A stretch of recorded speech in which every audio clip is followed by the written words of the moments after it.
Hi doctor Vinay, finally welcome to the podcast. मैं कितने I think 1-1.5 साल से आपको बोल रहा हूँ, है ना। Thank you for coming. But before I take you on this journey, I want to start with a very cold question कि आप लोग सिर्फ स्टमक पे ऑपरेट नहीं करते हो, you are also reversing type 2 diabetes. Right. You don't manage it, you completely reverse this. How is it possible? Reverse is a very strong term. पता है, टाइप 2 डायबिटीज़ के साथ में एसोसिएटेड इतनी सारी obesity and along with it is an interplay of obesity and type 2 diabetes and associated problems as such. Type 2 diabetes itself does not come along with it only blood sugar levels, है ना। वो आपके रेटाइनोपैथी cause करती है, वो आपको kidney disease करती है, आपका लिवर्स को अफेक्ट करती है। सब चीज़ों को ओवरऑल वो टाइप 2 डायबिटीज़ अफेक्ट करती है और टाइप 2 डायबिटीज़ को ओबेसिटी अफेक्ट करती है। So once you clear out the root cause of majority of the type 2 diabetes issues, then overall सब चीज़ों में improvement मिलता है। Almost 60 to 70% of the patients of type 2 diabetes have some sort of remission. We're not talking about cure. Cure सिर्फ भगवान करता है, सही बात है, right? We are not talking about cure, we are talking about remission. आपकी disease को control, manage in a better way than what you are able to do it with drugs.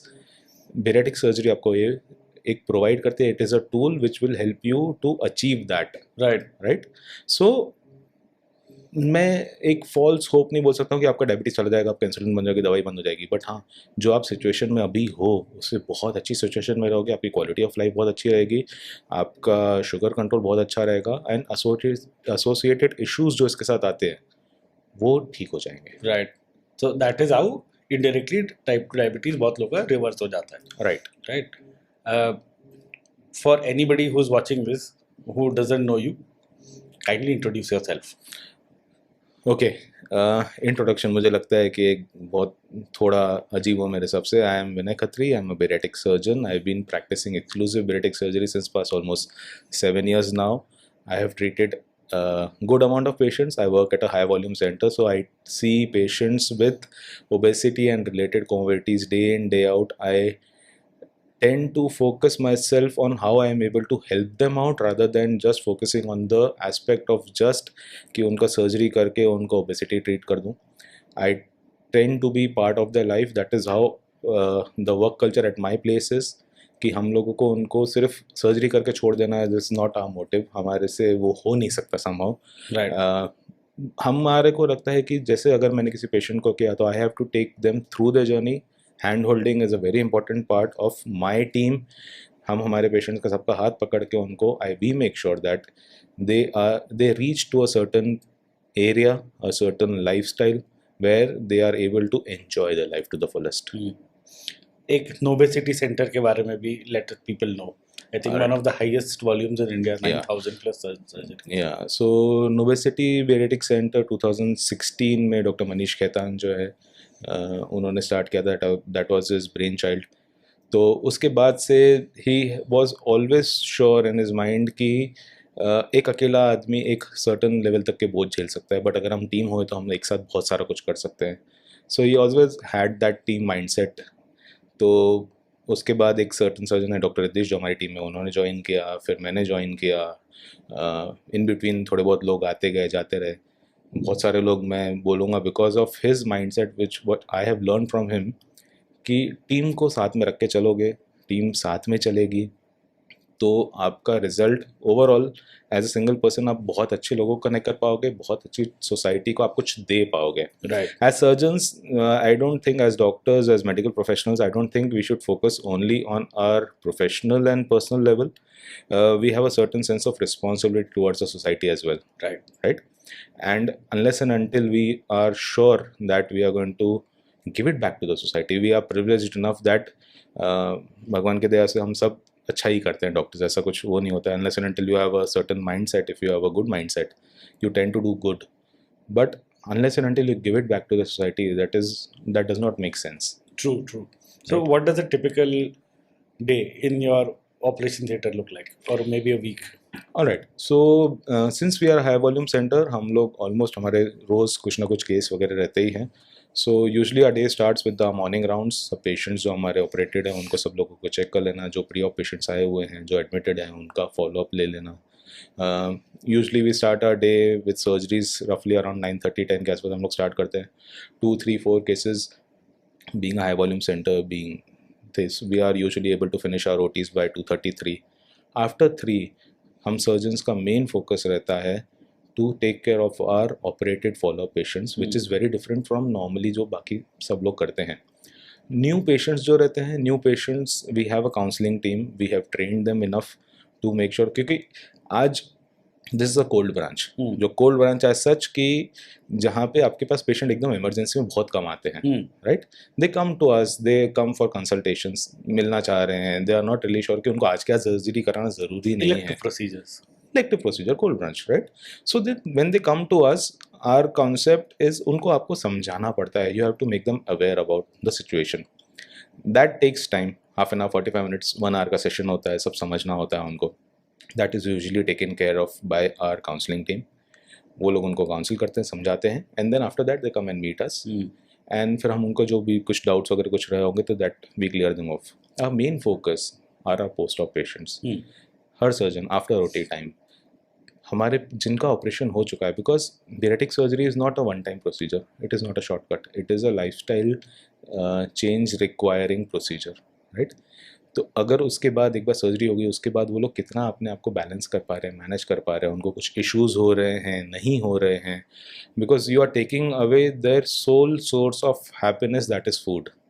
True, सही बात है. हाँ, बहुत सारे लोगों के लिए food is a source of happiness. And that is the reason why when you बोलते ना बहुत एक तरफा प्यार बहुत ज़्यादा हो जाए तो फिर वो थोड़ा डैमेजिंग सॉर्ट ऑफ हो जाता है. तो there is always a possibility कि if you are too addicted or too in love with your eating habits, then you tend to behave a certain way when it comes to your weight and comes to your lifestyle. तो हम लोगों का major काम रहता है कि to help them to support our patients, that कि उन्होंने जो डिसीजन लिया है उसको हम किस तरह से उनको हेल्प कर पाएँ. तो our main focus as surgeons post operatively, instead of focusing on pre-op, throughout the day most of our concerns are towards our post-op patients. तो आपकी टीम में कभी आप साइकेट्रिस्ट या साइकोलॉजिस्ट भी रहते हैं क्या? Right. We have counselors, we have a team of psychologists, not one, we have 3 psychologists in our teams, we have 9 dietitians in our team, हमारे पास 2 physiotherapists हैं. तो it's a full team. We have a dedicated anaesthetist जो सिर्फ bariatric surgery के लिए ही expert है, is been doing this since ages. We have बोलना ओबेसिटी स्पेशलिस्ट फिजिशियन जिनका काम है पोस्ट ऑपरेटिवली हमारे पेशेंट्स को देखना, प्री ऑपरेटिवली उनको असेस करना, उनका डायबिटीज़ का, ड्रग्स का, हाइपरटेंशन के ड्रग्स का डोजेज वगैरह सब मैनेज करना. So it's a holistic approach. It is not a one man team or a surgeon led driven programme.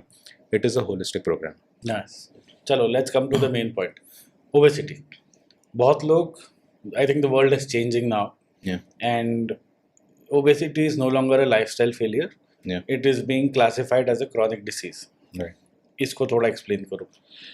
See, obesity को बहुत टाइम से हम लोगों ने ना, we have labeled it as because of lack of willpower. कोई भी हमारे पास आता है ना, अरे यार थोड़ा डाइट कर लेना, इसका विल पावर कम है, खाने में कंट्रोल नहीं है, ये नहीं है. So it is a metabolic disease that society has termed as lack of willpower and labeled that person as lazy. Right? So a physical disease labeled as a disease of a person. कितनी बार OPD में patients आते हैं, है ना, अपने parents के साथ आते हैं, और जब वो आते हैं कि ये तो कुछ करता ही नहीं है, कुछ करती ही नहीं है, दिन भर खाते रहते हैं, हम इतना समझा दिए कि थोड़ा एक्सरसाइज कर लो तो उससे बेटर हो जाएगा, डाइट कर ले, खाने पे कंट्रोल कर ले तो बेटर हो जाएगा. And then when they come to me and then I tell me all these things, मैं बोलता हूँ कि सर मैम ये इसकी गलती नहीं है, there are factors beyond her control which are causing this disease. और आप इमीडिएटली वो पेशेंट की तरफ आप देखोगे ना, तो वो अपने पेरेंट्स की तरफ या रिलेटिव्स की तरफ बोलेंगे, देखो this is what I have been trying to tell you since long. Really? Yeah. Oh, okay. It is such a stigma. People, even your close ones, post so many restrictions on you, they have so many biases towards you. They don't understand that it is beyond that patient's control. It is not something which they are willingly doing it to themselves. It is something which they are suffering from. अगर किसी patient को किसी और तरीके की बीमारी, अगर diabetes है या किसी को सिंस यू एन ऑप्थेल्मोलॉजिस्ट, उनको चश्मा लगाना पड़ रहा है for the vision, their vision is not clear, you don't blame them. अरे यार थोड़ा अच्छे से फोकस नहीं करते ना, अगर फोकस करेगा तो उसको क्लियर दिखने लगेगा। True true, it is not that, their bodies are suffering, they are suffering, it is something which is beyond their control. But we as a society tend to stigmatize obesity to such an extent that we blame it on that person, and after a while even that person tends to believe कि नहीं शायद मेरी ही गलती है, मेरा he will power कम है, मेरे से ही नहीं हो पा रहा है, मैं ही फेलियर हूँ। कॉन्फिडेंस भी कम हो जाता होगा फिर तो।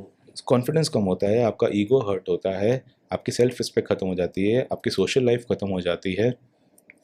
ओपीडी में जब मेरे पास यंग लड़के लड़कियां आते हैं ना, बच्चे जिनको उनके पेरेंट्स ने काफ़ी कुछ बोला, they don't maintain an eye contact with you. Really? नहीं, वो नीचे देखते रहते हैं।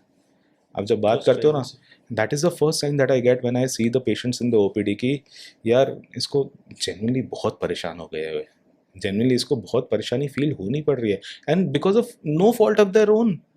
दीज ओबेसिटी के पैरामीटर्स और इतने सारे इंटरलिंक्ड कनेक्शंस हैं, it is a multifactorial disease, you cannot just blame it on the person's own failure. हाँ बराबर, ट्रू ट्रू।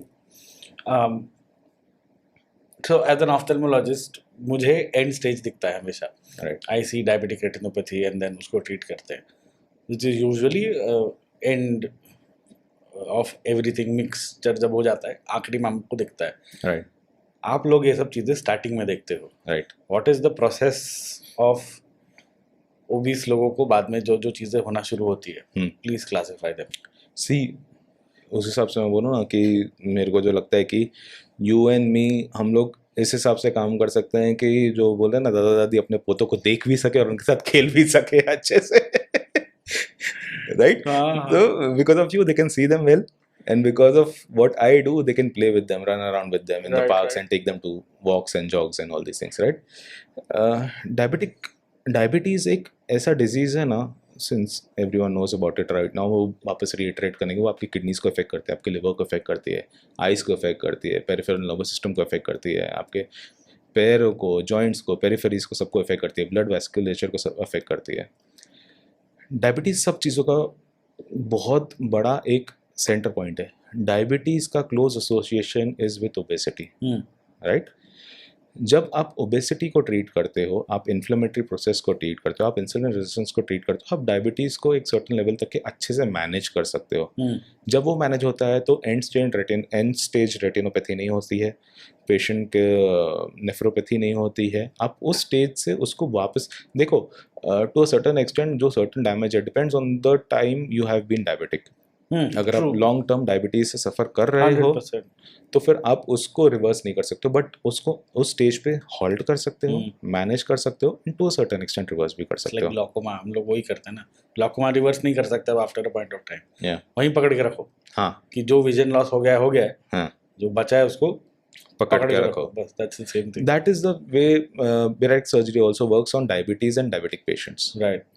सो बट इसके साथ साथ तो यू आर पीसीओएस आता है, जॉइंट पे स्ट्रेस आता होगा, राइट? स्लीप एपनिया होता है कितने लोगों को, राइट? ये सब भी आप डील करते ही होंगे ना विद दिस। सी ओबेसिटी जो एक बोलते हैं ना, एक वो पेंडोरास बॉक्स जैसा है, वो अपने साथ बहुत सारी चीज़ें लेकर आती है। जब ओबेसिटी खुलती है ना तो उसके साथ में बहुत सारी चीज़ें आती है। आपके ऑस्टियोआर्थराइटिस आती है, it is an more inflammatory process, overall body में इन्फ्लेमेशन ज़्यादा होता है, आपके जॉइंट्स पे स्ट्रेन आता है, आपके लिवर को अफेक्ट करता है। The major cause of cirrhosis currently it is not alcoholic cirrhosis or infective cirrhosis. NASH. It is NASH, non-alcohol associated steatohepatitis. ओहो, राइट? सो NASH की वजह से इतने सारे लिवर्स प्रॉब्लमेटिक आ रहे हैं, आपको ऑब्स्ट्रक्टिव स्लीप एपनिया हो रहा है। हमको लगता है कि स्नोरिंग अगर रात को हो रही है तो अच्छे से आराम से सो रहा होगा, but snoring is the first sign of obstructive sleep apnoeas. Obstructive sleep apnoeas along with itself comes with so many other problems. There are so many issues associated. You have right-sided heart failure, you have decreased quality of sleep, आपका stress levels high हो जाते हैं, आपके sleep अच्छा नहीं है तो आपका कोर्टिसोल लेवल हाई हो जाता है। तो ओबेसिटी एंड एसोसिएटेड इश्यूज़ को हैंडल करना is a very complex thing and it is very necessary कि हम लोग उसको अच्छे से टैकल करें। सर्जरी, चाहे ओबेसिटी मैनेजमेंट, चाहे आप उसको किसी भी तरीके से करें, आपका डॉक्टर्स के पास जाते हैं पेशेंट्स और उनको डॉक्टर्स बोलते हैं कि आप वेट लॉस करके आ जाओ, उसके बाद आपका जॉइंट पेन रिलीव हो जाएगा। आप जब तक एक सर्टेन वेट पे नहीं आओगे तब तक कि हम आपको जॉइंट रिप्लेसमेंट नहीं कर सकते। What we as medical fraternity need to understand is there are certain few things which are out of the patient's control. For that they need help. It is not correct to blame everything on the patient and ask them to do everything. If you are a specialist, if you know that the patient is suffering from a certain condition, better to refer them to a specialist where they will be able to help them out. आएंगे अपन उसके ऊपर। I अच्छा। Will definitely talk about it afterwards. But to some person जिनको नहीं पता paediatric surgery में क्या होता है, ये टर्म शायद काफ़ी लोगों को पता होगा, या जिनको नहीं पता, एक्सप्लेन द सर्जरी क्या होता है उसमें, what happens, what do you do? Alright. So bariatric surgery comes from the word baros, which means overweight or obese. Okay. So baros से bariatric यानी treatment of the obesity or surgery for the obesity, right? इसमें पहले ज़माने में cut होता था और patient को एब्डोमेन ओपन करके टाइप्स ऑफ सर्जरी होती है। Now it is done by a laparoscopic procedure which is minimally invasive. की होल 1 सेंटीमीटर के आपकी बॉडी पे स्कार्स करके उन इंस्ट्रूमेंट्स डाल के उससे सर्जरी करते हैं। With the advancement of technology, with the advancement of skill and the knowledge we have, most of the surgeries are usually completed by around 40 minutes to 1 hour. Right? Patient का recovery एकदम fast होता है. We have now enhanced recovery programs which are being followed by very good centers. Operation के within 48 hours patients discharge हो जाते हैं. Within 1 hour surgery के बाद patient चलने फिरने लगते हैं. कोई bed rest की ज़रूरत नहीं, कोई enhanced pain killers की या support की ज़रूरत नहीं है. So bariatric surgery एक इस तरीके से ये evolve हो गई, right? Again, coming to the type of surgeries, there are majorly 2 types of surgeries जो होती है। एक अभी एक्चुअली वो टर्म्स रिस्ट्रिक्टेड और मैलअब्जॉर्प्टिव निकल चुके हैं, बट इंडिया में मेजरली 3 टाइप की सर्जरीज होती है। 1 स्लीव गैस्ट्रेक्टोमी, जिसमें एक स्टमक जो आपका रहता है, जो खाने का बैग रहता है, जिसमें फूड स्टोर होता है, चर्न होता है, एसिड से मिक्स होता है, उसके बाद इंटेस्टाइन में डाइजेशन के लिए जाता है। तो स्टमक का हम एक सर्टन पोर्शन कट करके रिमूव कर देते हैं। ग्रेटर ओमेंटम, उसको ग्रेटर कर्वेचर के आसपास से हम उसको कट करके एक शर्ट की स्लीव जितना पतला बनाते हैं। Stomach usually is a sort of a bag, right? तो उसको हम पतला करके वो स्लीव को भर देते हैं, that is sleeve gastrectomy. The other procedure is जिसमें हम स्टमक के एक छोटा सा पाउच क्रिएट कर देते हैं और पाउच के साथ एक इंटेस्टाइन का सर्टेन सेगमेंट बाईपास कर देते हैं। तो जो आप खाना खा रहे हैं वो इनिशियली एक लॉन्गर रूट ले रहा था, है ना? Now it is going to bypass that segment and come down towards a distal part of a intestine, जहाँ पे उसका एब्जॉर्प्शन प्रोसेस स्टार्ट हो जाएगा। तो जिस पोर्शन में खाना नहीं जा रहा है वहाँ से एब्जॉर्प्शन थोड़ा कम होता है, तो एब्जॉर्प्शन कम होता है तो फैट भी कम एब्जॉर्ब होता है, न्यूट्रिएंट्स भी कम एब्जॉर्ब होते हैं, और प्लस उसका delivery towards your and part of the intestine थोड़ा ज़्यादा होता है। तो देन हार्मोनल जो उसका इफेक्ट रहता है, जो हार्मोनल चेंजेस होते हैं, GLP-1s, GIPs, वो सब रिलीज होने की वजह से you get added benefit of restriction plus hormonal benefits. But less absorption of food अगर हुआ तो मेल न्यूट्रिशन नहीं होता। Exactly, that is where the role of post op follow ups, following up with your patients. मैंने बोला ना, majorly हमारा दिन का टाइम किस चीज़ में जाता है? हमारे पेशेंट्स को फॉलोअप करने में, to reinforce the importance of taking supplements, to reinforce the importance of following a certain lifestyle. It is not a shortcut. वो बोलते हैं ना, इसने शॉर्टकट ले लिया।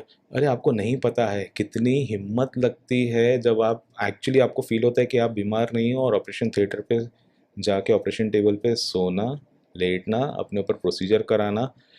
Although it is very safe nowadays, the scenario has changed completely, the technology is amazing. Still, जब एक common perception रहता है ना, आज कॉमन पब्लिक के परसेप्शन क्या है कि आप बेरेटिक सर्जरी कराओगे और आप there is always a possibility कि आप मर जाओगे, ये हो जाएगा वो हो जाएगा। उसके बावजूद सामने वाले पर्सन को आपने इस लेवल तक के वो पहुंच चुका है in his disease because of his suffering, because of the things which he is or she is suffering because of the society norms, कि वो इस तरीके के भी रेडी है कि नहीं बस अभी मुझे ये ट्रीटमेंट कराना है।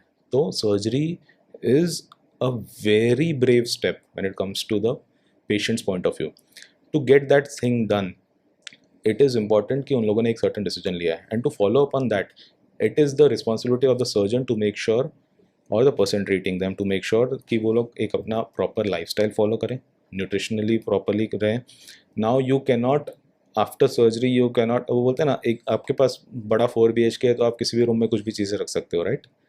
पर आपके पास अगर 1 BHK है ना, तो स्टूडियो well अपार्टमेंट है, organized तो होना यू चाहिए हैज सब। To be organise. Right, So right. now then you focus after surgery on quality of food that you're consuming rather than the quantity that you're consuming. Right? That is where the role of a nutritionist, role of follow-ups as surgeons, role of physician follow-ups plays an important role. But we were talking about types. आपने sleeve बताया, Right. bypass बताया. Right. What is ESG? So ESG is a type of a sleeve only, but उसको हम लोग surgery की जगह endoscopically मुंह से वो डालते हैं तो आपकी बॉडी पे स्कार्स नहीं आते.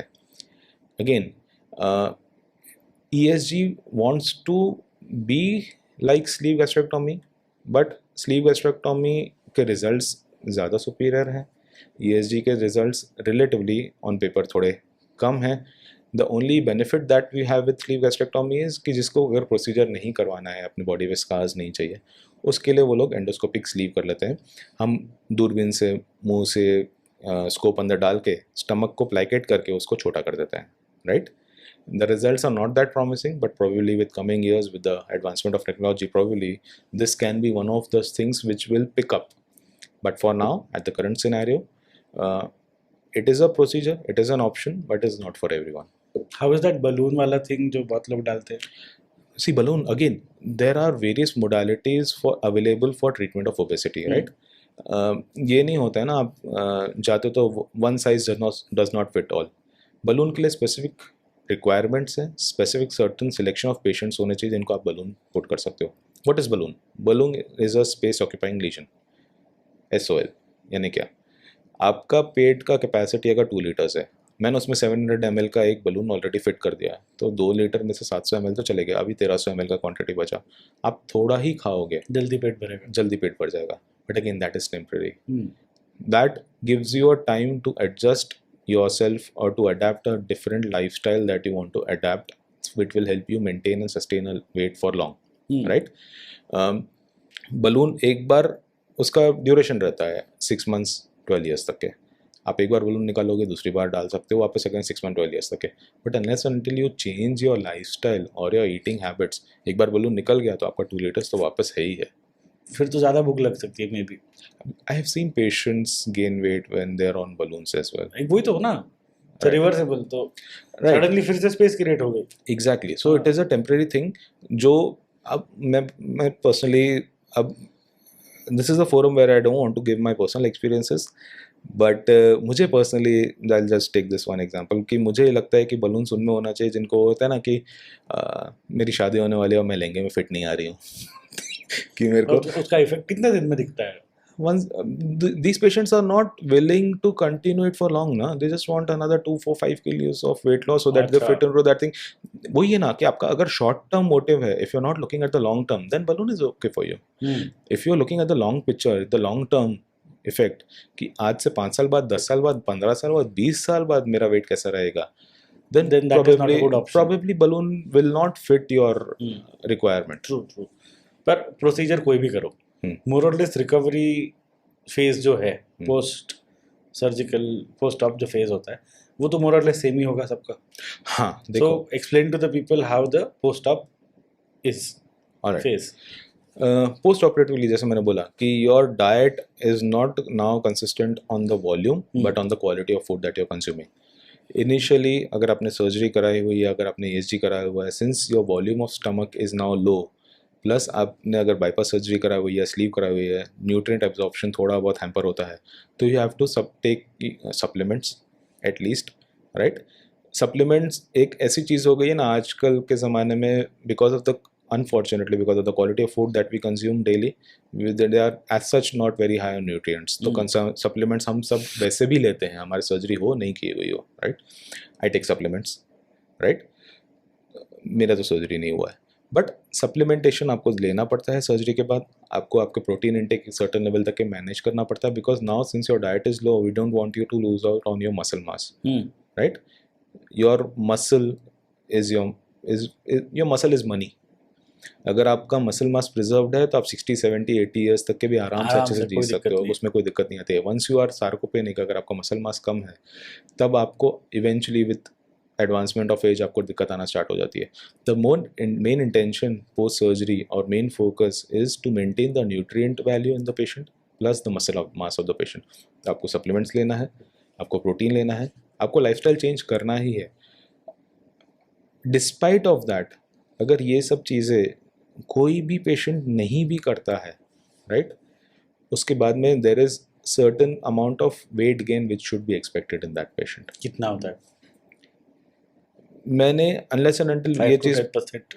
नहीं, I've seen people gain almost 50% of the weight they have lost after surgery. Okay, right? why does that happen? Because they are adamant कि मेरे को ये सर्जन को गलत प्रूव करने की ठान के रखते हैं वो लोग. सही में? इस हिसाब से कि मैं रोज़ आइसक्रीम खाऊंगी, मैं रोज़ सॉफ्ट ड्रिंक्स लूँगा, मैं रोज़ लूज कैलोरीज लूँगा, मैं स्वीट्स खाऊंगा, मैं सब करूँगा और मैंने सर्जरी तो करा लिया. They think that it gives them the license to eat and drink and do whatever they want to do, right? Unless and until you are not of that type, you are a bit okay कि नहीं ठीक है, I have to manage and maintain.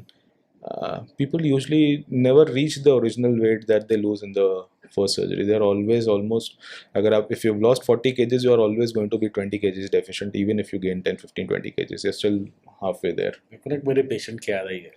He is 73. He's a very jolly fellow. Yeah. But he loves to drink. Yeah. Scotch, one of the finest Scotch. Yeah. And he likes to smoke a cigar. Yeah. उनको सब है उनको. But whenever he comes, it's like, मैं तुमको पैसा क्यों दे रहा हूँ, मेरे को ठीक करो, मेरे को मेरा शौक करना है. Right. So the diabetologist, everybody, the urologist, nephrologist, सब लोग डॉक्टर को ये बोलता है, मेरे को मेरा शौक करना है. You take care. कितना पैसा चाहिए ले लो. ठीक है, जॉली है, पॉजिटिविटी है, but this is bordering on insanity. मेरे को लगता है कभी कभी नहीं करना चाहिए. आई टेल यू व्हाट, ये कितना इजी है ना. मेरे पास जब पेशेंट्स आते हैं ना पोस्ट ऑप के बाद में, एंड यू नॉर्मली क्या बोलते हैं कि सर मैं ऑपरेशन के पहले ना, majority of my patients are Gujaratis, right, so they like कि मैं पहले इतना खाती थी, राइट, मैं ढोकला खा लेती थी, मैं फलाना खाती थी, मैं घूमने जाती थी, मैं हफ्ते में 5 दिन खाती थी, मेरा नॉर्मल कब होगा? And I am like this is normal for you, right? What you were doing was abnormal. Yeah. This is normal for you. The whole idea and concept of follow-up comes to the point that where you have to first of all, it is very difficult to unlearn what you have learned in the past 30 years, 40 years of life, right?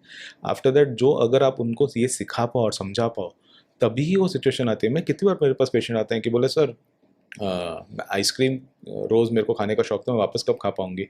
बोला आप अगर किसी unfortunately अगर किसी patient को कोई cancer हो गया, स्मोकिंग की वजह से लंग कैंसर हुआ, उसके बाद ट्रीटमेंट उसका हो गया, बाद में जाकर डॉक्टर को पूछता है कि मैं सिगरेट कब वापस पी सकता हूँ sir? It's like you are asking me the same thing. This is the reason why you have been suffering to a certain extent. See, खाना बंद नहीं होता है सर्जरी के बाद. It is not going to be like that. Food is a source of joy and it is going to be a source of joy. Remember our childhoods, जब भी हमने सेलिब्रेट किया है, बर्थडेज हो, एनिवर्सरी हो, first time खाया क्या? खाना. खाने में क्या? मीठा खाना है, केक खाना है, पेस्ट्री खाना है, बर्गर खाना है, पिज़्ज़ा खाना है. That is a part of how we, of our own upbringing. True, right. We relate unhealthy and diet food towards happiness and it has been there. आज मेरी भी बेटी को, उसका जब क्लास में अगर वो फर्स्ट आती है तो मैं उसको जाके सैलेड बोल नहीं दिलाता. Obviously. Yeah? You'll get a chocolate or an ice cream. Exactly. True. So that is a part of that. So that is not going to go away. But again, then you become choosy कि भाई अब बचपन में हम लोग, I don't know about you, but हमको साल में 2 बार ही कपड़े फ्रेश दिलाते थे, दिवाली का टाइम और समर वेकेशंस में, तभी हम लेते थे. तो उसमें क्रेज कितना रहता था कि वाह मेरे को ये कपड़े मिलने वाले हैं. जब आप अपने फूड को भी उस हिसाब से लिमिट करते हो कि मेरे को हफ्ते में एक बार ही, मैं उसको चीट मील नहीं बोलता, मैं उसको हैप्पी मील बोलता हूँ. क्योंकि एक वो चीट वाला जो टर्म है ना, वो चीट टर्म ऐसा होता है कि जब किसी को चीट करने का अगर अपॉर्चुनिटी मिले ना, तो वो बार बार करने की बहुत इच्छा होती है. Somehow human psyche is that ways. मैंने give them call it a happy meal ना, तो मैं बोला आपको हफ्ते में एक हैप्पी मील अलाउड है, right. You go and splurge, आपको जो अच्छा लगता है आप खाओ. ऑब्वियसली वो पोर्शन, आपकी सर्जरी हो चुकी है, आप एक सर्टन अमाउंट से ज़्यादा नहीं खा पाओगे, that is okay. Maintain on वो, और आप उसको प्लान करो कि वाह संडे को ना मैं ये खाऊंगा, मैं ऐसा करूंगा. मैं ये करूंगा, तो मैं यहाँ excitement build up, excitement build up होता है, उसका सेटिस्फैक्शन एक अलग लेवल का डोपामिन बहुत मिलता है। अलग आता होगा उसका। Exactly, True, and true. they enjoy it like anything, and then they are looking forward to the next thing, and then जब आप उसमें restricted रहते हो ना कि मैं इतना ही करने वाला हूँ और ये करने वाला हूँ, that becomes very easy for you to plan the whole week. True. चलो अभी कुछ पेशेंट स्टोरीज बताइए without obviously naming the patients, Yeah. कि how they walked in and how they walked out. एक पेशेंट जो मेरे को, मैं बोला ना तेरे को, कभी भी मेरे से नहीं भुलाया जाता वो पेशेंट। शी केम इन, लड़की थी, 21 के आसपास की एज थी, 21-22 के आसपास होगी। अगेन आई कांटेक्ट नहीं, मदर के साथ आई हुई थी, नीचे बैठी हुई थी, her mother was doing most of the talking, right. ये तो कुछ नहीं करती है, ये तो एक्सरसाइज भी नहीं करती है, हम समझा समझा के थक गए, डाइट फॉलो नहीं करती है, रात रात भर सोती है, जागती रहती है, दिन दिन भर सोती रहती है, कॉलेज नहीं जाती है, exercise that. And then I realise कि मैंने बोला इसको ये कब से तकलीफ है, एक बचपन से ही मोटी थी, बचपन से हम लोग, she was being hammered again and again, और उसकी सिबलिंग थी, she was relatively a bit slimmer, right. उसको इतना इमोशनली वो परेशान हो गई थी कि उसके बाद फिर I always make it a point, I have a patient like this ना, एक बार मैं पेरेंट्स के साथ सब काउंसलिंग कर देता हूँ, and once I ask them कि मेरे को एक बार थोड़ा वन ऑन वन से बात करना है, राइट। मैंने spoke to her, she is like कि sir I am useless, please मेरे से ये भी फेल हो जाएगा, I don't want to have another failure on my part, I will not be, आप जितना भी अच्छा रिजल्ट बोल रहे हो ना कि आपके साथ होगा, एंड शी इज़ लाइक कि मैं आपका रिजल्ट ख़राब कर दूंगी sir, I will be the one failure that you have, and that struck me. इतना डीमोटिवेटेड थी वो, हाँ, है ना, this is clinical depression, demotivated. exactly, and that literally stayed. It has stayed with me for some time. Whenever I see before bariatric surgery ना, हम लोग भी as medical professionals, हम लोगों को भी जब कोई एक जनरल सर्जन के पास एक पेशेंट आता है ना टू अ सर्टेन वेट, तो उसको लगता है अरे यार ये डिफिकल्ट केस होगा, and we also have that mindset towards them, that negativity, that bias towards them, right? After coming and looking at these patients, interacting with these patients day in day out since past so many years now, I have understood it is what you have developed an empathy for them. It is not sympathy, it is empathy. Empathy, it has to be empathy, right. जो आपको as a medical, I am sorry to say, हमारी medical fraternity में भी नहीं है, हमको उस time पे भी नहीं मिलता जब हम ट्रेनिंग लेते हैं। I felt so dejected after that, and I was 110% sure कि I am going to help her no matter what happens. वो दिन है और आज का दिन है, अभी भी ओपीडी में आती है, मिलती है, खुश रहती है, अभी तो इंडिया में भी नहीं है, यूके में पढ़ रही है, अपनी लाइफ मस्त एंजॉय करते हैं। बीच बीच में स्नैप पे मेरे को photo, although I am not very active on Snapchat, पर मेरे को बीच बीच में बोलते हैं कि सर मैं मेरा स्नैप नहीं भेजता, मैं आपको भेजती रहती हूँ। And complete transformation she, it is वो बोलते हैं ना, we don't as bariatric surgeons feel, we don't operate on individuals, we operate on broken egos, broken self respect, and वो बोलती है कि आपने मेरे को नई जिंदगी में बोला, नहीं तो this was you always, we just brought it out, we just brought it out, we just remove the excess ऊपर का layers which were on you, right, so that now the world can actually see you for who you are. That is one patient which I will never forget. ऐसा कभी हुआ है कि बहुत doctors घूम के पेशेंट आपके पास आए, lot of doctors have dismiss कि शायद we can't help you, but then they come to you and then you decide to, हाँ ठीक है, maybe we can do something for, ऐसा होता है कभी? ये चीज़ के बारे में डॉक्टर खैतान भी बोलेंगे टू अ सर्टेन एक्सटेंट, पता है क्या, जब भी हमारे पास हम लोग बोला ना, we are one of the good teams, well-known teams who has been doing this surgery in this region, right? So obviously we have a lot of complicated patients, and there are times ऐसे patients आते हैं कि जब हम लोग भी चारों surgeon मिलके बैठते हैं और बोलते हैं कि यार इसका आप क्या कर सकते हैं। There are times when obviously you don't want to take up that additional stress और ये वो, और ये चीज़ मैंने चालू करी थी, पता नहीं मुझे कहाँ से आई थी, एंड ये पिछले 2 साल से मेरी टीम में, एक मीटिंग में हम लोग ऐसे ही बैठे हुए थे, हम लोग सब लोग सोच रहे थे, और सर ने मेरी तरफ देखा और बोला कि क्या करना है मैंने बोला करना है, क्या करना है, कैसे करना है, बोला सर हम नहीं करेंगे तो कौन करेगा। With sitting at a tertiary center, you hold a certain responsibility. If you are the best of the lot available for that patient, for that person, for that individual, if you are not going to do it, then who else? True. So now this has become a term in our team only. जब कभी ऐसा complicated patient आता है ना और किसी को लगता है कि शायद हम करना है नहीं करना है या क्या करना है, तो सब लोग घूम के फिर वो बोलते हैं कि हम नहीं तो कौन. If we are going to back up on that patient, who's going to help them? It is our moral responsibility as doctors, as healers, to make sure that we give something back to that patient, you give them their life back. तो बहुत patients आते हैं, बहुत बार sir भी खुजाना पड़ता है, बहुत बार रोना भी पड़ता है. Recently remember there was this few 6-8 महीने पहले की बात है, अभी भी हम लोग टीम में कभी भी बैठते हैं ना तो बात करते हैं. 8 महीने के पहले बात है, एक इमरजेंसी पेशेंट था, we had not operated on that patient, कहीं से रेफर करके हमको आया हुआ था. और हम लोग literally during the surgery, evening time था, 9 साढ़े 9 बजे के आसपास इमरजेंसी में हमने पेशेंट को लिए ऑपरेट कर रहे थे. हम चारों सर्जन स्क्रब हुए थे, हम सब घुसे हुए थे, हम सब फंसे हुए थे. और लिटरली उस दिन पहली बार लाइफ में सब कोई कुछ बोल नहीं रहा था, पर हमको लगा कि यार आज तो फंस गए, सही में आज तो फंस गए, आज तो हो ही नहीं रहा था. और देर वॉज दिस 1 सेकेंड जब वो ठीक हो गया, हम जो करना चाह रहे थे वो हो गया हमसे.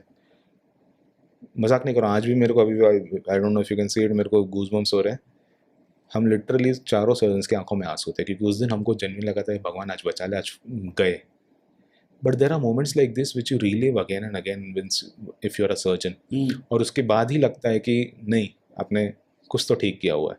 तो there are situations, there was also this one incident which I would like to tell you. जो पेशेंट्स की बात करी ना, एक दादी हमारे पास आई थी. यूजली वी टेंड टू, वो बोलते हैं ना परफॉर्मेंस स्कोर देखना चाहिए पेशेंट का, कितना हेल्पफुल होगा, कितना हम उसको हेल्प कर पाएंगे नहीं कर पाएंगे, ऐसा करना चाहिए.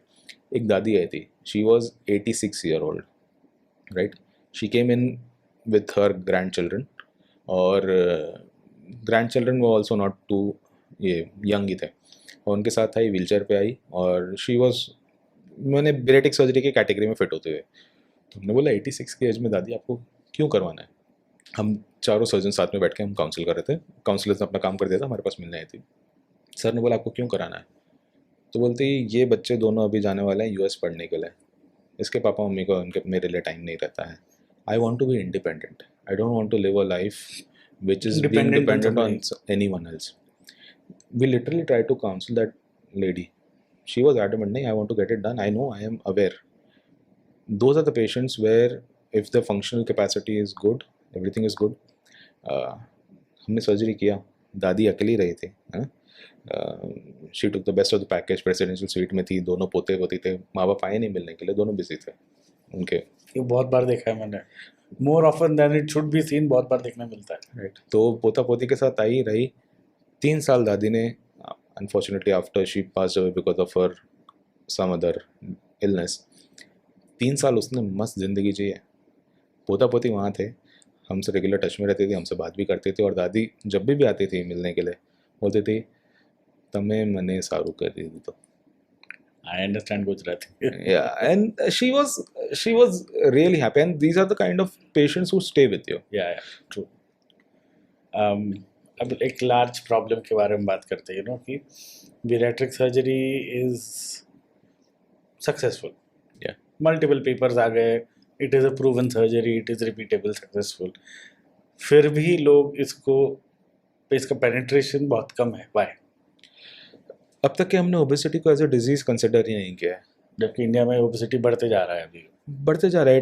It is a pandemic. इतना ज़्यादा ओबेसिटी कभी रहा ही नहीं है वर्ल्ड वाइड. हमारे रिस्पेक्टेबल प्राइम मिनिस्टर ने भी तो बोल दिया ना अभी कि आपको मोटापे के अगेंस्ट फाइट करना चाहिए, 10% ऑयल कम करो, खाना कम खाओ. Because it is not only a problem of an individual, it is a problem of a society. आपके वर्क आवर्स कम हो रहे हैं, आपकी वर्क एफिशिएंसी कम हो रही है. With being a young generation, being a young country, majority of the people are at the young working age group. अगर obesity related problems हो रहे हैं तो than your GDP also takes a toll at it, right. Right? आज IRDA before 2018 this was considered a cosmetic surgery, इसलिए IRDA आए इसको insurance में नहीं क्लेम करती थी. Now why has that situation changed? Because now even the lawmakers have realized कि it is causing a toll on the economy. अगर कोई पेशेंट है जो ओबेसिटी की वजह से उसको एसोसिएटेड प्रॉब्लम्स है, डायबिटीज़ है, हाइपरटेंशन है, स्लीप एपनिया है, कार्डियोमेटाबॉलिक प्रॉब्लम्स है, और अगर इतनी सारी चीज़ों से एक चीज़ से इन सारी चीज़ों का वो हो रहा है, तो burden on them also goes down. That is why it was proven in the court of law that is not a cosmetic surgery, it is a metabolic surgery, it is a life-saving procedure for that matter, right? True. So now, since the scenario has changed, still there is very little acceptance. Now, thankfully, because of the advent or because of the availability of drugs, people have finally started realizing that now it is a problem and they have started accepting it. Before that, वो बोलते हैं ना शतुर्मुख के समान कि कुछ दिख नहीं रहा है सर के नीचे जमीन के अंदर मुंह गाड़ लो कुछ नहीं दिख रहा तो कुछ भी नहीं कोई प्रॉब्लम नहीं है. We knew it was a problem. Every one of us knew it, right? We were suffering alone. Now since many people have come out, it is like a Me Too movement. जब मी to हुआ तो सबने बोला हाँ मेरे साथ मेरे साथ मेरे साथ. अभी सबको लग रहा है कि हाँ मेरे को भी ओबेसिटी से प्रॉब्लम, मेरे को भी घुटने दुखते हैं, मेरा भी बैक पेन हो रहा है, मुझे भी प्रॉब्लम आ रही है. Now it has become at least people now are aware, they are coming, they have seen the changes to a certain extent. मुझे कभी कभी ये भी लगता है कि इट वाज अब तक के ना बेरेटिक सर्जरी इंडिया में स्टार्ट हुई थी 2002 के आसपास. 2021-22 के आसपास ये मेडिकेशन आई है. It was good 20 years. 20 years में हम इतना पेनिट्रेशन और अवेयरनेस नहीं क्रिएट कर पाए. हम लोग काफ़ी कुछ किया तो है बट इतना अवेयरनेस नहीं क्रिएट कर पाए जितना अभी मेडिसिन ने कर लिया. 1-2 साल में.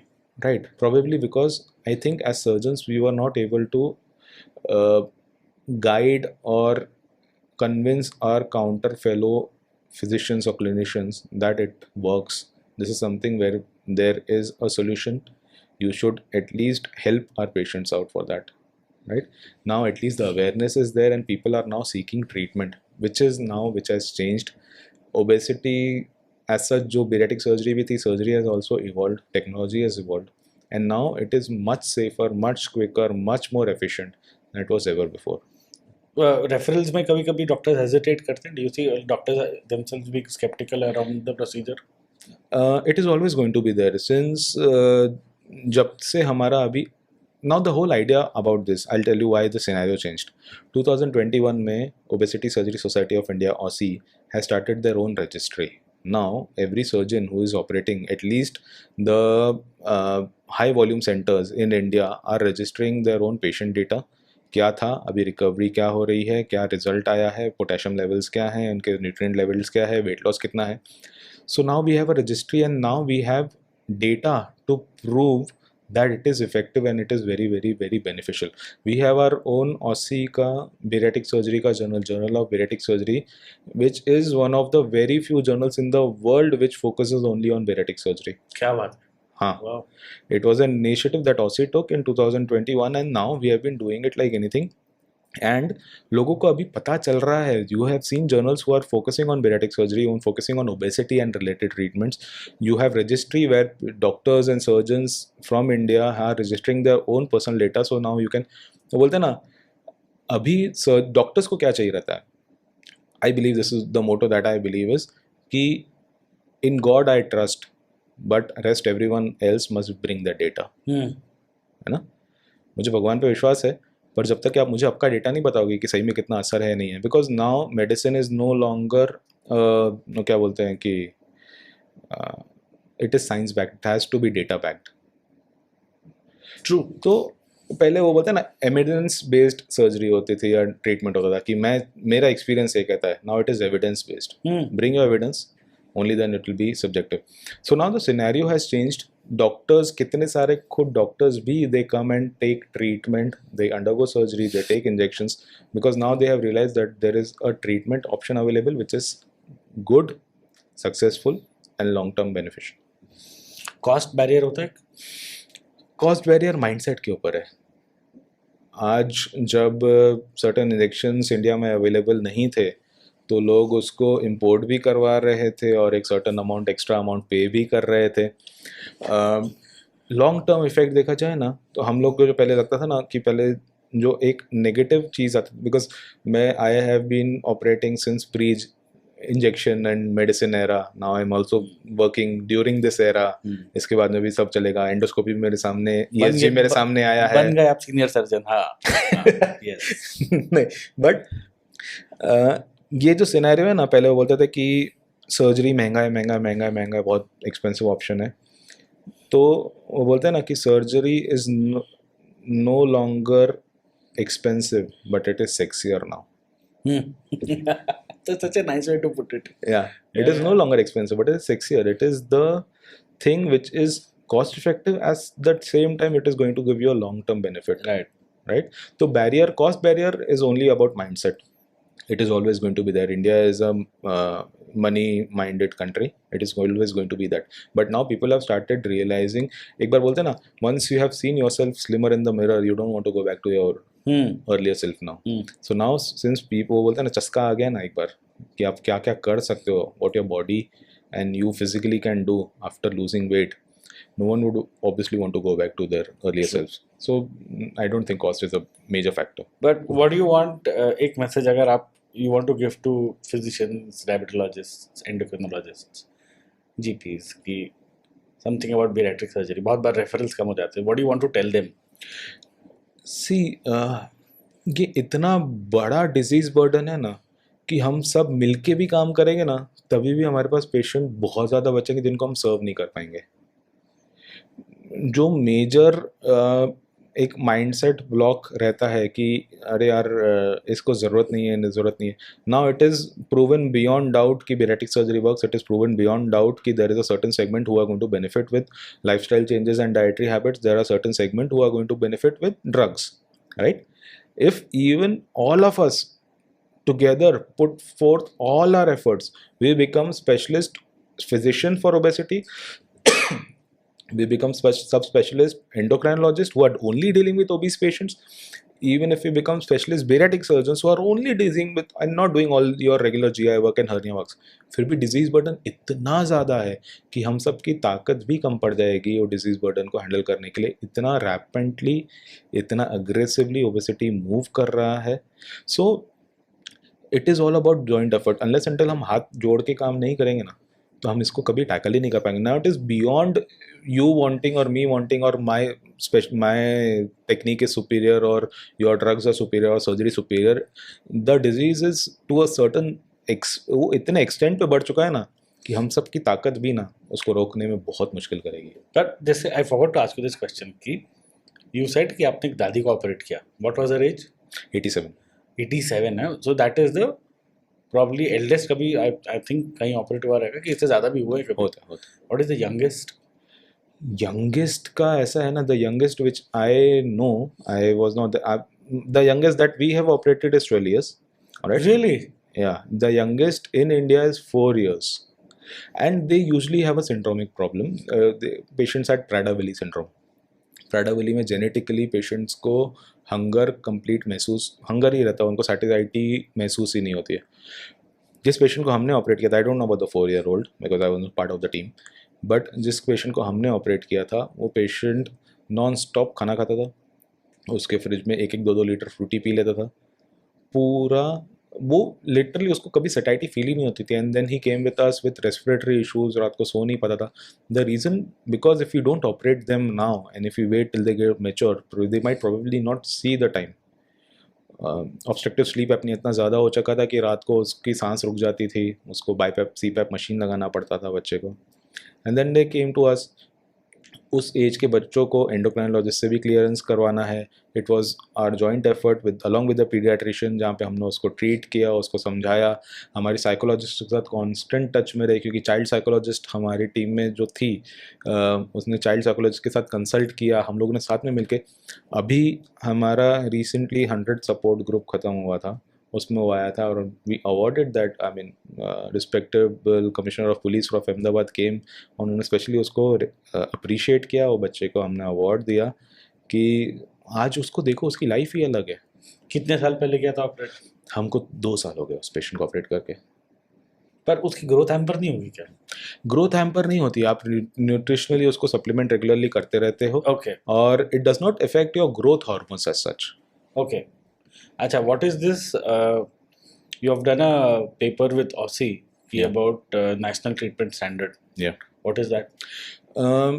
ऑसी ये पहली बार हुआ है कि इंडिया के 2 बड़ी सोसाइटीज़, मेडिकल सोसाइटीज़ ने मिलकर एक जॉइंट इनिशिएटिव लिया because we all were burdened with this obesity treatment. So obesity surgery society of India and endocrinologist society of India, ESI and OSSI, दोनों ने मिलके एक जॉइंट मीटिंग करी थी दिल्ली में जहाँ पे ऑसी के डेलीगेट्स गए थे. I was lucky to be part of that team. और ESI के डेलीगेट सब लोग गए थे. वी कंटेम्पलेटेड, हम लोगों ने साथ में बात करी, and we came ahead with a certain guidelines how obesity should be treated considering the Indian subset of patients. Because Asians, Indians हमारे वेस्टर्न काउंटर पार्ट से अलग होते हैं.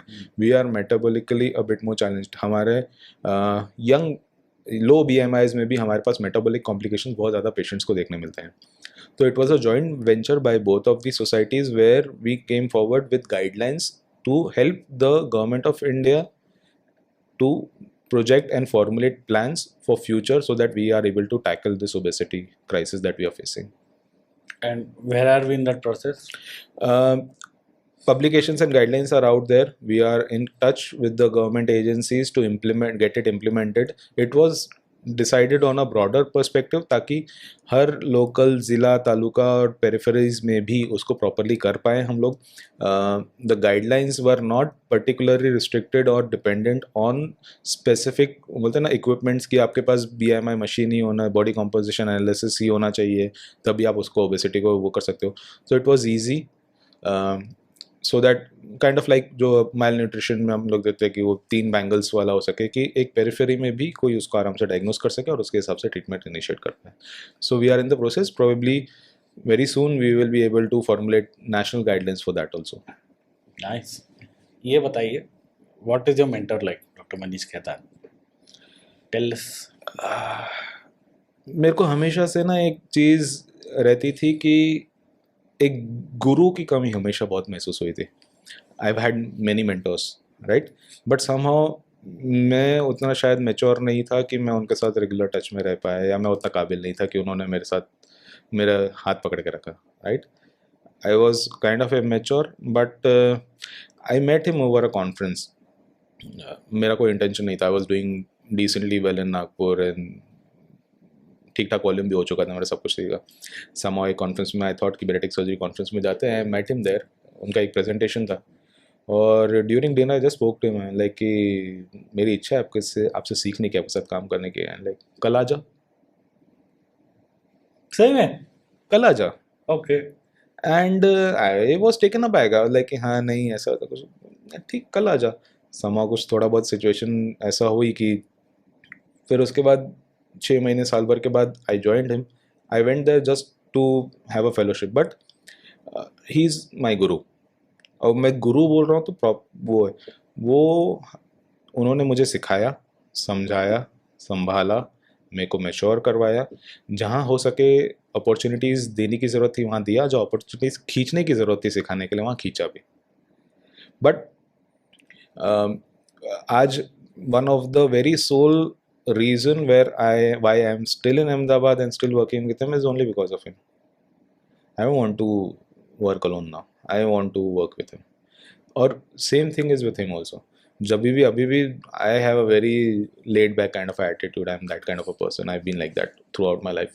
But जहाँ डंडा मारना वो डंडा भी मारते हैं, जहाँ सहलाना वहाँ सहलाते भी हैं. And I owe a lot to him. A lot. वो ग्राउंडिंग वाज नेसेसरी शायद. वेरी नेसेसरी टू, वो बोलते ना, यूजुअली लोग ना एज अ सर्जन या एज अ डॉक्टर आपको जज करते हैं based on your number of grey hairs. I जज a person based on the fire that I have, right. मेरे अंदर बहुत फायर अभी भी है, पर वो फायर कहीं घर को जला नहीं दे और घर को गर्म रखे, वो एक मेंटर काम करता है. Very मेरे important. पास जो फायर थी ना वो घर जलाने वाली थी, अभी मैं घर को गर्म करता हूँ. मेरे साथ भी ऐसे ही कुछ तो भी हुआ था. I still, you know, अभी तो I'm in a very different city, but अभी भी if I have a bad day ना, I call my mentor. मैं बोला बॉस थोड़ा सा मेरे को पेप टॉक चाहिए. या if I'm doing a very complicated case ना, मैं बोला थोड़ा सा 5 minutes let's just talk. उनको ही पता है मैं कर लूंगा, मेरे को ही पता है मैं कर लूंगा, but I need to have that conversation at point of time. वो I have experienced what you are saying. So वो एक गुरु का रोल है ना, मेरे को लगता है हर किसी के लाइफ में.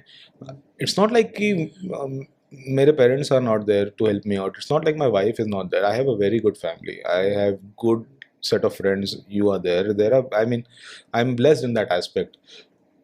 But वो गुरु जो रहता है ना, वो डंडा भी प्यार से मारता है, और वो प्यार भी डंडा मार के करता है, वो ज़रूरी है। I think you are following in his footsteps. Young OCK, you are very active, Yeah. and I think you are mentoring the next generation as well. Trying to do that. I mean, mentor coach बहुत बड़ा ये हो गया है. My whole motive is bariatric surgeons. See, bariatric surgery is a niche subspecialty. Right. It is not easy to counsel patients. It is not easy to get patients. It is not easy to do public awareness. आपको अपना घर भी चलाना है. There is a reason where जो लोग बोलते हैं कि इतना मेहनत करना, पेशेंट्स को हेल्प करना और ये सब चीज़ें करना, इससे अच्छा तो I would do a certain gall bladder hernia surgery and get it done with, right? So for me my whole motive is to motivate young surgeons that this is doable. मेरे जैसा गधा कर सकता है तो कोई भी कर सकता है, ऐसा नहीं. That is true. कोई भी कर सकता है. there have been many skillful surgeons before me and there will be many skillful surgeons after me also as well, right? I was a mediocre average surgeon. If I can do it and if I can do this, it's just that people need to be aware that this is always a possibility. Normally पता है क्या होता है कि medical fraternity में usually एक sort of वो बोलते हैं भेड़ चाल चलती है कि वो ब्रांच चलती है. अभी डर्मेटोलॉजी है तो सब डर्मेट बन रहे हैं, सब यूरो बन रहे हैं, रैंकर्स सब लोग ये ले रहे हैं. मैंने भी MCH के लिए अटेम्प्ट किया था, कुछ मार्क्स से रह गया. अब मुझे लगता है अच्छा हुआ रह गया. हाइंडसाइट में अच्छा ही हाइंडसाइट होता में सब कुछ अच्छा ही अच्छा लगता है, बट अच्छा हाँ, but this is an option available जो लोगों को पता भी नहीं है कि ऑप्शन अवेलेबल है. True true. That is the point. अभी one last segment before I let you go. नए जो अभी फार्माकोलॉजिकल ड्रग्स आए हैं, GLP-1 GP-1 वर्सेस कब सर्जरी कब फार्माकोलॉजी. प्रॉब्लम यही आती है mindset. It is not versus, it is together. Okay, कैसे? सबसे पहली चीज़ ये जहाँ पे ये वर्सेस वाला कंपैरिजन आ जाएगा ना, वहीं पे ही हमारा हेल्थ केयर में डाइवर्सिफिकेशन आ जाता है. वहीं पे ही ये प्रॉब्लम आ जाता है कि because you cannot compare apples with oranges, right? GLP-1 receptor agonist जो अभी नए ड्रग्स आए हुए हैं, and GIP-1s also, there are 2 molecules which are available in India right now, semaglutide and tirzepatide. दोनों का इफेक्ट जो है वो 15 इन स्टडीज बोलती है, in good scenario it is 15 to 20% of access body weight. Bariatric surgery उससे ज़्यादा है. अगर आपके पेशेंट, आपके पास कोई आ रहा है इंडिविजुअल है जिसको एक certain amount of weight loss चाहिए, if they are below a BMI criteria of 32.5 या 35, right, and they don't have comorbidities, they don't have good, they have 10-15 kilos to lose weight, for them it is a very good option. For them they should be given this option unless and until they are very uncontrolled diabetic or they have severe sleep apneas or severe cardiometabolic issues. In that case they should be offered surgery. So it is not you versus me, it is how we together can grow, right?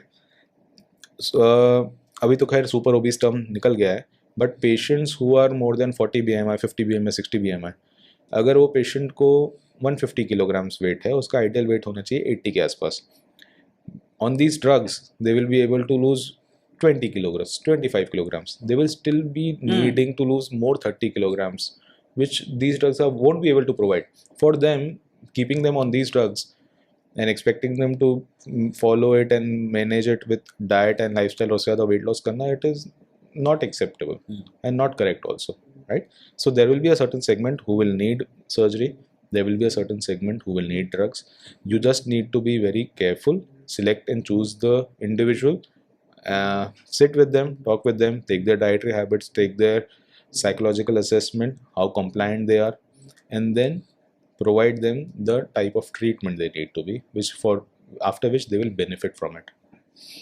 I've had a psychiatrist on the podcast as well, and he works with again a very premium de-addiction center in Delhi, basically South Delhi. वहाँ पे he works, so he has all kind of premium patients and all. तो when he was here, उसने वो बताया था कि वो लोग de-addiction वालों को भी GLP-1 दे देते हैं because it has been observed आपकी cravings towards whatever substance you are doing उस पे तरफ काफ़ी कम हो जाता है. So my question is, let's say a person is 150 whose ideal weight should be 80, ऐसा कभी होता है कि 15-20% लॉस हो गया है, but suddenly with the pharmacological drugs एक some switch has turned and then वो खुद ही कर लेते हैं वो सब आगे? होता है. There are going to be exceptions to every case. Right. Like there are exceptions जहाँ सर्जरी के बाद पेशेंट्स ने ज़बरदस्ती डाइट लाइफस्टाइल चेंज नहीं किया और आइसक्रीम से खाए और सॉफ्ट ड्रिंक्स से लिया और they have gained their weight back. There are exceptions where patients literally some switch in them turns and then they are able to manage it, but that is not exceptions को हम treat नहीं कर सकते. नहीं, I'm just talking. Right, there will always be there, right? 140-150 kgs. इसलिए मैं बोला ना, there is now the importance of your dietary assessment, your psychological assessment plays an important, how motivated the patient is. You have to sit with them, you have to be with them, you have to talk to them, give them your time, give them your ears. More than that, you don't have to give them your mouth. You have to open your ears, hear them out, try to understand if they will be able to do it. If yes, if other parameters are in place, 150 BMI with uncontrolled diabetes सिर्फ diet lifestyle से उसका नहीं होने वाला है, because insulin resistance to a certain next level है वो. या अगर उसको डायबिटिक रेटिनोपैथी हो रही है, न्यूरोपैथी हो रही है, तो सिर्फ डाइट और लाइफस्टाइल आप उसको दे रहे हो तो you are just only prolonging the disease, right? So again, depends on what stage they come to us, what stage they are. Here it is very important to consult the right person, right? It has to be a specialist who will be able to guide you for that.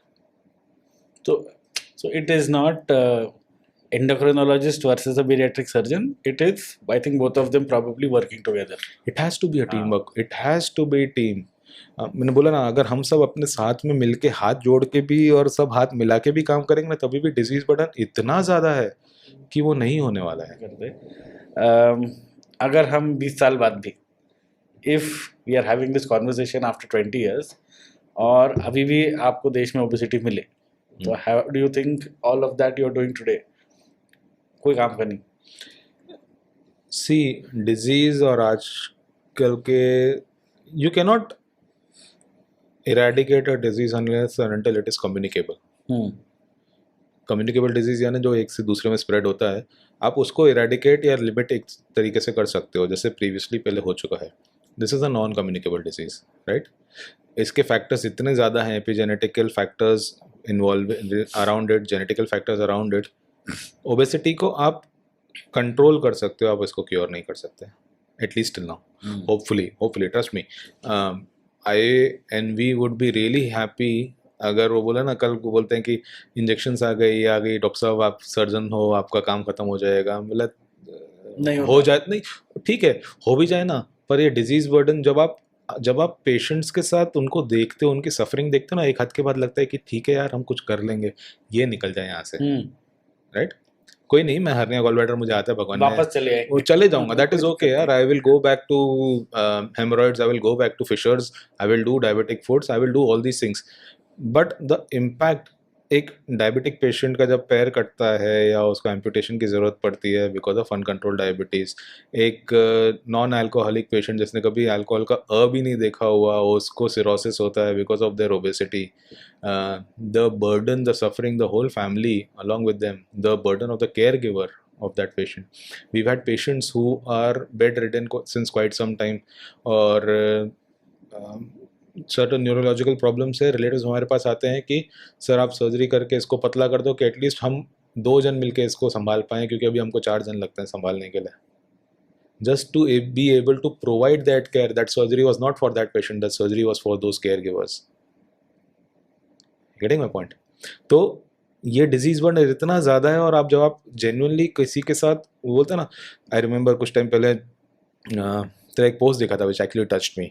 Burden of care givers था वो. Burden of care givers भी था, और एक post जो मेरे को it stayed with me, you did an x number of exceptional OPD patients, कि 76 ओपीडी पेशेंट्स देखे थे, but after 50 you could not remember the names of the patient. कितना क्लिनिकली मैकेनिकली काम कर रहा था मैं. And that is not very want to be. आप जब नंबर्स करते हो ना, आप फैक्ट्री लगा सकते हो, पर फैक्ट्री जब तक के फैमिली नहीं रहती ना, तब तक के कोई काम की नहीं है. तो जब तक कि मैं मेरे पेशेंट के साथ, आप करो ना, आप महीने के 200 सर्जरी करते हो, आप 150 सर्जरी करते हो, आप एक्सेप्शनल सर्जन हो. हम लोग 90-100 ही कर रहे हैं, पर हमारे पेशेंट के साथ अगर हम टच में हैं, हम उसको एज अ फैमिली लेके चल पा रहे हैं, और मेरे को मेरा पेशेंट याद रखता है कि नहीं सर आपने, कितनी बार पेशेंट आते हैं ओपीडी में वापस बोलते हैं कि सर आपने उस दिन मुझे ऐसे चिल्लाया था ना, इसके बाद से देखो मैं आज ये करके आई. So the impact if you are having on that बहुत patient, होता है that is what gives you satisfaction after certain while. तुम कितना कमा लोगे और कमा के कितना रख लोगे यार, कितना बराबर। कर लोगे, unless and until you've touched the life of someone. तो 20 साल बाद में भी ओबेसिटी होपफुली अगर ऐसा कुछ ट्रीटमेंट आ जाए तो बहुत अच्छा, बट नॉन कम्युनिकेबल है, लेस लाइकली. कितना भी पैरासीटामोल्स आ गए, कितना भी एंटी हाइपरटेंसिव आ गए, OHAs आ गए, डायबिटीज़ और हाइपरटेंशन अभी भी है. होपफुली ओबेसिटी चली जाए, but I don't think it is going to be cured. True, वो तो है, but you know what you were saying ना कि आई हैव स्लोड डाउन. वो जो आग थी ना वो थोड़ी सी शांत हो गई अभी कि सस्टेनेबली करते. आई हैव मेड श्योर, मुझे अभी भी मेरे पेशेंट्स आते हैं ना, मेरे को उनके बच्चों का वगैरह सब नाम वाम या सब याद रहता है.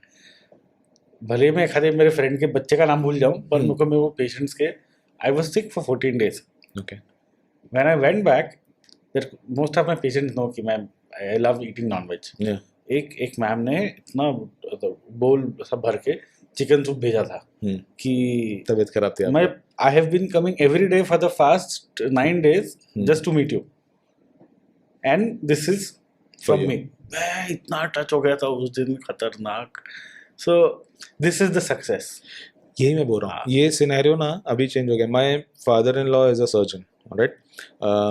उन लोगों ने, वो राजस्थान गवर्नमेंट एम्प्लॉय थे और बहुत पेरीफेरी में सब उन्होंने काम किया हुआ है. तो मेरी वाइफ और मेरे फादर इन लॉ मुझे बताते रहते हैं कि हमको तो कभी भी जाओ तो दुकान वाला पैसे नहीं लेता था. अरे डॉक्टर साहब आपसे कैसे लेंगे, small town, used to work there, है ना.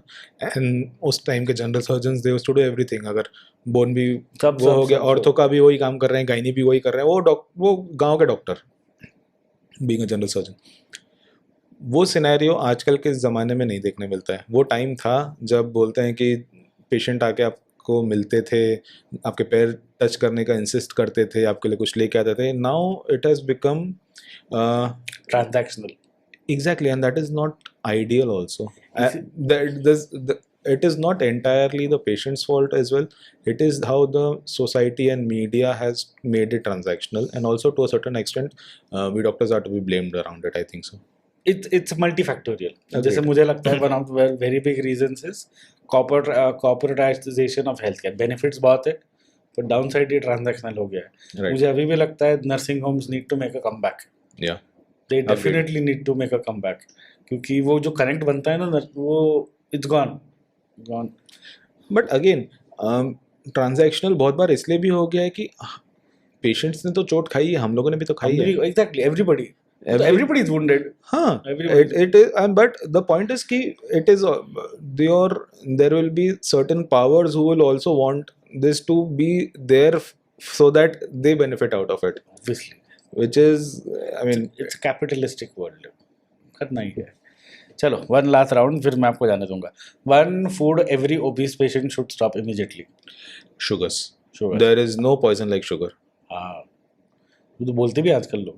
I have a friend जिसका बच्चा भी 6 साल का हुआ है, and they have made sure इसने बचपन से शुगर आई नहीं उसके लाइफ में.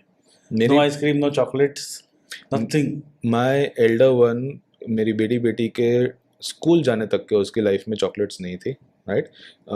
Hats off to my wife कि जिनने मेरे पापा मम्मी के साथ एकदम एडमेंट होकर और उसके पापा मम्मी के साथ एकदम एडमेंट रह के, because obviously grandparents wants to spoil. हमको तो यही लगता है कि भाई हम भी आपके बच्चे थे, हमको तो कभी इतना प्यार नहीं दिखाया जो अपने पोते पोतियों को दिखा रहे हो, right. So but then we made sure that now she has obviously, but then we have certain limitations and rules for her, right. अगर आपको स्वीट लेना है तो वीक में एक बार. एंड शी ऑल्सो वो मैंने देखता हूँ ना, पार्टीज में जाती है, कहीं इसमें जाती है, बर्थडे पार्टीज अब सब बच्चों के तो हो गए स्कूल जाने के बाद में, वो वैसे नहीं दौड़ती है कि हाँ जैसे पागल हो जा रहे हैं बच्चे उसके बीच में. So you have to have a certain discipline that you have to involve in your. ऐसा नहीं हो सकता है ना कि मैं मेरे बेटे को बोलूँ कि नहीं कुछ नहीं खाना है और फिर मैं स्विगी से आइसक्रीम बुलाऊँ अपने लिए, ऐसा नहीं. So you have to have those, lead by example. हाँ, lead by example, you have to do that only. The biggest myth about paediatric surgery, कि आपका खाना बंद हो जाएगा और आप जिंदगी एंजॉय नहीं कर पाओगे. राइट. चलो एक केस देता हूँ. 40-year-old, BMI is 38, type 2 diabetes. इनको would you directly recommend bariatric या पहले आप कुछ फार्माकोलॉजिकल देना चाहोगे? Alright, 38 BMI 40-year-old I need to know her family history कि कितने टाइम से उसको फैमिली हिस्ट्री में स्ट्रॉन्ग डायबिटिक हिस्ट्री है या नहीं. दूसरा, उसको कितने टाइम से डायबिटीज़ है, HbA1c स्टेटस कितना रहा है, उसका फंक्शनल कैपेसिटी कैसा रहा है, एक चीज़. दूसरा, उसने multiple weight loss attempts previously किए हैं या नहीं किए हुए हैं. थर्ड, हाउ बॉडी कॉन्शियस और social limitations are being implicated, क्योंकि 38 BMI नॉट नेसेसरली हर एक को ईज आउट होगा. अपने लिए हम एज अ नंबर अगर उसको देख रहे हैं, बट अगर उसको सोशल इश्यूज बहुत ज़्यादा हो रहे हैं, अगर वर्क लाइफ उसका बैलेंस नहीं हो पा रहा है because of this weight, and if she is suffering, then yes, since she fits into the category, I will offer her surgery. But again, lot of counseling. Too young, 40-year-old, she needs to understand that is not a shortcut. She needs to take care of her lifestyle, take care of her nutrition post surgery, and yes, definitely we can go ahead with surgery. Your advice to other physicians? My advice to physicians will be keep an open mind when a patient comes to you, and not particularly restrict them, or follow a certain algorithm. You can set your own algorithm. It is not advisable because nowadays it is evidence-based medicine, not eminence-based. आपको क्या लगता है, that is okay, but there are certain guidelines, national guidelines as well as international guidelines. I think you should follow them. Keep an open mind and try to help the patient जो उसके लिए best हो सकता है. Right. Gold medal जो मिलता है, क्या क्या सीख मिलती है उससे? गोल्ड मेडल से एक सर्टेन रिस्पॉन्सिबिलिटी आ जाती है कि आपने करा तो है अच्छा, पर अब उसको आगे आपको सस्टेन करना है. Gold medallist who is not working is wasting, और इट इज़ एक्चुअली वो बोलते हैं ना कि समाज के लिए आप कुछ कर नहीं पा रहे हो, right. If you have achieved something which you are good in, it is your responsibility now to make sure that others benefit out of it also. Right. A gold medalist doctor now who is doing business या share market कर रहा है और अपनी डॉक्टरी छोड़ दिया उसने, तुम्हारे पास जो स्किल है तुम उसको भले ही तुम्हारे पर्सनल गेन के लिए नहीं यूज़ करो, but you are not helping others out of it also. So gold medal is a responsibility, it's an added burden. It is good to have it. Obviously, it is show off करने में बहुत मजा आता है, but it comes with a very big responsibility along with it. मुझे ना कभी कभी एक चीज़ का बड़ा गुस्सा आता है कि आई नो ऑफ 2 गर्ल्स मेरे साथ ऑफ्थेल्मोलॉजी में थी, seniors, gold medallist throughout MBBS toppers, अभी शादी करके घर में बैठे बिकॉज ऑफ फैमिली डायनामिक्स. तुम इतने टैलेंटेड जगह से आए हो, you have everything what it takes to do wonders in life, और आप घर पे बैठे हो. बड़ा बुरा लगता है मेरे को. Not by choice, अगर आप by choice बैठे हो तो that's a very different thing. Right. But आप ऐसे डायनामिक्स में आ गए हो कि आपको अलाउड ही नहीं है. Again, it is sad, not desirable, but आप उनकी उसकी तरफ से भी देखो तो it is the loss of the society basically, right. अगर आपके पास सर्टन स्किल है, आपको अपना पर्सनल लेवल को थोड़ा बहुत सेक्रीफाइस करके for the larger good you should make sure that you get that things done. अगर आपके पास एक सर्टन स्किल सेट है जिसको आप बाकी लोगों की हेल्प के लिए यूज़ कर सकते हो, at the same time it is not harming you as well, right. अगर आप गोल्ड मेडलिस्ट को काम कर रहे हो किसी सर्टन चीज़ की तरफ और आपके प्रोफेशन में कर रहे हो, तो you are going to do good, you are going to earn well, you are going to be living a good happy life. At the same time the society also benefits from it. So yes, it is a burden, it is a certain responsibility जो आपके ऊपर आपको मिली है, भगवान ने आपको gift किया है. आपने गोल्ड मेडल, ऐसा नहीं आपको स्किल, आप मेहनत तो करते ही हो, पर आपको अपॉर्चुनिटीज उसने क्रिएट करी हैं और ये चीज़ें हुई है, and then he wants you to do a certain role which I think you should do for the society and for the larger good. True. Thank you for doing this. बहुत मजा आया. Absolute pleasure. और any closing thoughts if somebody who is contemplating a bariatric surgery या किसी family member जो देख रहा है, they want to recommend, what would your message be to people? See, I will not talk about bariatric surgery. नहीं तो क्या है, ये ओबेसिटी डिजीज बर्डन इतना बड़ा है ना कि मैं अगर सिर्फ bariatric surgery बोलूँ तो I am doing injustice, because I will only be targeting the 40 plus BMIs. Obesity starts from 27.5 BMIs. तो एक मेजर चंक ऑफ पीपल जिनको बेरेटिक सर्जरी की ऐसा जरूरत नहीं बट ओबेसिटी ट्रीटमेंट की जरूरत है, I will be neglecting them, which I don't want to. Right? Sure. My fight is not for bariatric surgery, my fight is against obesity. It is regarding creating awareness for obesity, right? If you are suffering from it, it can be perceptual. Be rest assured, there is always help available out there. You have to be brave enough, you have to be confident enough to go seek help from a particular specialist person, whoever you feel is confident enough, whoever you feel is educated enough, well enough to help you out. जाइए, उससे मिलिए, बात करिए. ये बीमारी आप अकेले सफ़र करने की आपको ज़रूरत नहीं है. There are many options available out there. You need not suffer and spend certain time of your life suffering from this illness where there is always a treatment option available for you. Chalo, बढ़िया. For people who are watching this, if you want to talk to Dr. Khatri, nobesity.in पे you can go and book an appointment. Thank you so much. Thank you so much, Samir.